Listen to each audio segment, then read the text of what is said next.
રોજ આજ રોજ સ્વેચ્છાએ સ્વેચ્છાએ અને અને પૂર્ણ સમજ સાથે પૂર્ણ સમજ સાથે અમે શપથ લઈએ છીએ અમે શપથ લઈએ છીએ કે અમે અમે ભાગેડું લગ્ન કરનાર આગળનું લગ્ન કરનાર એટલે કે એટલે કે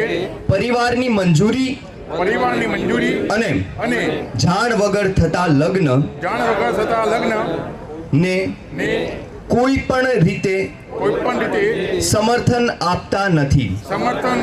દર વર્ષની જેમ આ વર્ષે પણ સેવાના કાર્યને આગળ ધપાવતા મોનાર્ક ફાઉન્ડેશન દ્વારા ચતુર્થ સમૂહ લગ્નોત્સવનું ભવ્ય આયોજન કરવામાં આવ્યું હતું। આ પ્રસંગે મોટી સંખ્યામાં નવદંપતીઓએ પ્રભુતામાં પગલાં પાડ્યા હતા, જેમાં લગ્ન માટેની તમામ વ્યવસ્થા સાથે દરેક દંપતી માટે કરિયાવર પણ સંસ્થા દ્વારા વિનામૂલ્યે કરવામાં આવ્યું હતું। જો કે આ લગ્નોત્સવની સૌથી વિશેષ બાબત એ હતી કે સમાજમાં વધી રહેલી કુરૂઢીઓ અને પરિવારની મંજૂરી વગર થતા લગ્નો સામે જાગૃતિ લાવવા માટે 2000થી વધુ લોકોએ જાહેરમાં શપથ લીધા હતા અને સરકારના નિર્ણયનું સમર્થન કર્યું હતું।